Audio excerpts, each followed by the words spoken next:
แยในทางธรรมก็คือฐานทั้งสี่ไม่ได้สร้างที่ตำราหรืออ่านจำกันฐานทั้งสี่คือเดินยืนนอนนั่งเดินก็เดินให้หลายชั่วโมง1 2 3ชั่วโมงไม่เวลาเดินก็มีทุกองค์ไม่ว่าพระไม่ว่าคฤหัสถ์ทุกคนเป็นเหมือนกันหมดฟุ้งซ่านแต่เรามีหน้าที่ด้วยความศรัทธาอดทนเพี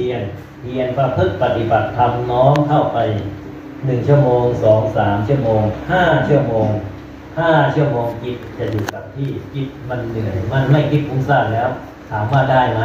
การปฏิบัติธรรมสงบหรือไม่สงบเรามีหน้าที่ประพฤติปฏิบัติธรรมนั่นคือได้แล้วแต่จะไม่สงบอีกเรื่องหนึ่ง Nah, lalu selanjutnya juga apa yang diajarkan oleh Sang Buddha pada saat itu untuk bisa bermeditasi adalah Sang Buddha mengajarkan tentang 4 postur, ya. Jadi seperti yang kita ketahui, yaitu postur duduk, ya, ataupun postur berjalan begitu. Nah, tidak peduli apakah biku ataupun umat, ketika mereka ingin melakukan yang namanya meditasi jalan, itu harus dengan 1 jam, 2 jam, harus berjam-jam. Supaya apa? Supaya ketika kita sudah melakukan meditasi jalan itu, ya sampai berjam-jam, pikiran kita sudah tidak terlalu kalut, ya, pikiran kita sudah terlalu capek, ya, untuk berpikir ke sana, ke sini dan sebagainya. Tetapi pada saat itu juga kita harus bisa berhati-hati tentang pikiran kita yang muncul, ya, tidak peduli apa ternyata pikiran saya masih belum tenang, pikiran saya masih belum stabil, gitu ya. Nah, itu urusan lain, begitu. ทำบ่อยๆทำทุกวันนี้ไม่สงบไม่เกิน3 เดือนถ้าทำปฏิปต่อที่พระพุทธเจ้าตรัสไว้7 วัน 7 เดือน 7 ปีถ้าทำทุกวันไม่ละเว้นแม้แต่กระทั่งนอนมีสติตลอดเวลาธรรมก็จะบังเกิดกับผู้นั้น Nah, oleh sebab itu tidak peduli begitu ya, pada saat kita sering-sering melakukannya begitu, meditasi bahkan setiap hari kita melakukannya, maka Sang Buddha memberikan suatu garansi begitu ya, entah itu 3 bulan, entah itu 3 tahun begitu ya. Jadi itu pasti akan muncul ya di dalam batin kita sendiri, karena kita sendirilah yang mempraktekannya. ในสำนักของอาตมาที่อยู่เชียงใหม่ส่วนใหญ่นักปฏิบัติธรรมเป็นผู้หญิงที่มาประพฤติปฏิบัติธรรมวันแรกไม่สงบบางคนมาเข้าพรรษาเน้นเรื่องการเดินท่านั่งไปแล้วมันมีแต่ความคิดปรุงแต่งต่างๆนานาเน้นเรื่องการเดินวันแรก1 ชั่วโมงอาทิตย์ที่2 5 ชั่วโมงอาทิตย์ที่3 10 ชั่วโมงนั่นผลตามมาคือพอเขาได้ความอดทนได้ความเพียรทำอย่างนี้ต่อเนื่องกันภายใน2 เดือนเขาจะจิตจะเล่นเข้าหาความสงบอย่างที่ไม่เคยคาดคิดมาก่อนนี่คือผลการประพฤติปฏิบัติธรรมที่แท้จริงส่วนใหญ่แล้วที่สำนักผมส่วนใหญ่แล้วผู้หญิงทำได้มากกว่าผู้ชายแทบจะไม่ได้ Ya, lalu juga beliau menjelaskan bagaimana di tempat beliau tinggal di Chiang Mai sana banyak sekali yang datang berlatih itu populasinya lebih banyak perempuan, begitu ya. Pada awalnya banyak sekali dari mereka itu tidak mengetahui apa itu yang disebut dengan ketenangan, tetapi Ajahn memberikan instruksi. Nah, minggu pertama ya itu tadi 1 jam. Lalu minggu kedua naik lagi menjadi 5 jam. Minggu ketiga bisa lagi menjadi 10 jam. Nah, semuanya dari yang 10 jam ini begitu beliau memberikan sebuah motivasi. Karena kenapa? Karena masing-masing mempunyai perbedaan masing-masing ya. Jadi di antara yang berlatih itu mempunyai fenomena-fenomena yang berbeda. Tetapi di antara semuanya ya seringkali mereka mengatakan mereka menjadi orang yang lebih sabar di dalam latihannya. การปฏิบัติธรรมถ้าทำไปแล้ว ถ้าเกิดเวทนาใหญ่ขึ้นมาอย่างเช่นเวทนาที่เจ็บปวดแสนเจ็บปวดเรามีสติมีปัญญามีพลังเพราะพลังผลได้จากการปฏิบัติธรรมมาต่อเนื่องก็จะผ่านพ้นไปได้ระยะหนึ่งระดับหนึ่งแต่ถ้าทำปัญญาอินทรีย์อ่อนไม่สามารถผ่านเวทนาใหญ่ไปได้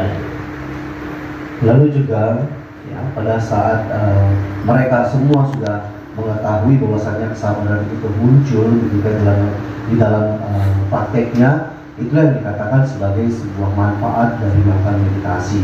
Dan juga terkadang di dalam meditasi kita muncul perasaan-perasaan yang sangat cukup mengganggu begitu. Nah, bagaimana mungkin kita bisa mengatasi perasaan-perasaan yang muncul tersebut kalau misalnya kita tidak mempunyai yang namanya kesadaran, lalu juga kita tidak mempunyai yang namanya kekuatan, kita tidak mempunyai yang namanya kebijaksanaan, ya. Jadi bagaimana mungkin kita bisa mengatasi rasa-rasa ataupun perasaan-perasaan yang muncul pada saat meditasi. Oleh sebab itu, ya, dibutuhkan latihan yang secara bertahap bagaimana untuk bisa mengembangkan yang namanya kesadaran itu sendiri, lalu juga kekuatan itu sendiri dan kebijaksanaan itu sendiri. การประพฤติปฏิบัติธรรมไม่มีคำว่าสายไม่มีคำว่าอาภัพไม่มีคำว่าอายุไม่มีทั้งสิ้นไม่มีการและเวลาทำได้ตลอดเวลาถ้าเข้าถึงกระแสธรรมแล้วมันจะเล่นไปทุกอริยบทไม่ว่าเดินทำอะไรไม่ว่าจำเป็นต้องมานั่งสมาธิเพราะอริยบทมันมีสติมีปัญญามีตัวรู้สามตัวนี้ตัวรู้สติปัญญาควบคุมปัญญามันจะคมอยู่ตลอดเวลา Lalu tidak pada saat yang namanya praktek itu juga ya tidak mengenai masalah apakah telat ya kita prakteknya, lalu juga kita mungkin tidak punya waktu begitu ya. Tetapi praktek ini bisa kita lakukan di dalam 4 postur. Yang penting pada saat kita melakukan praktek di dalam kehidupan kita sehari-hari, kita harus memunculkan yang disebut dengan sati ataupun kewaspadaan begitu ya. Lalu juga yang balang, kekuatan, panya itu sendiri, kebijaksanaan ya. Jadi bagaimanapun di dalam kehidupan kita sehari-hari lagi ya, tidak pernah ada kata alasan lagi untuk tidak pernah berlatih ya, karena di dalam kehidupan kita sehari-hari tidak peduli apakah kita duduk, apakah kita berdiri ataupun berjalan, itu semua bisa kita jadikan sebagai momen kita untuk berlatih. ตัวอย่างเช่นถ้าคนไหนปฏิบัติธรรมมีสติแก่กล้าแล้วยกตัวอย่างเช่นบุคคลใดนินทาต่อว่าด่าเราอย่างรุนแรงแต่เรากลับน้อมจิตสงสารเขาเรามีปัญญามากกว่าเราจะคิดพิจารณาทันทีว่าปัญญาของผู้นั้นมีแค่นี้สงสารเขาจริงๆว่าความโกรธครอบงำแต่เราด้วยคิดจิตมีเมตตามหาศาลคิดสงสารไม่มีคำว่าโต้ตอบแต่เอ็นดูเขานี่คือผลการประพฤติปฏิบัติธรรมอย่างยอดเยี่ยม Nah, lalu selanjutnya juga beliau memberikan sebuah perumpamaan yang di dalam kehidupan kita sehari-hari ataupun contoh di dalam kehidupan kita sehari-hari bagaimana yang namanya ya hasil dari meditasi itu bisa membantu di dalam kehidupan kita sehari-hari. Beliau memberikan contoh ketika ada seseorang yang mungkin mencela kita ya ataupun yang marah-marah kepada kita. Tetapi karena kita sudah sering berlatih untuk melihat ke dalam diri kita sendiri, maka ketika kita mengetahui orang tersebut mencela kita, memarahi kita, karena kita mempunyai yang namanya sati, kita mempunyai yang namanya kebijaksanaan atau panya itu sendiri, maka kita langsung berpikir, oh ternyata kebijaksanaan dia hanya sampai saat itu saja, ya sampai segitu saja levelnya. Jadi ketika kita sudah mengetahui, oh ternyata dia juga menderita, ya. Nah oleh sebab itu, ketika kita memunculkan yang namanya kebijaksanaan itu di dalam batin kita, maka kita bukannya marah-marah lagi ya kepada dia, tetapi kita malah mengembangkan cinta kasih kepada dia, karena kita tahu dia menderita. Nah oleh sebab itu, itulah ya yang harus kita pahami manfaat secara langsung yang kita bisa dapatkan dalam kehidupan sehari-hari ketika kita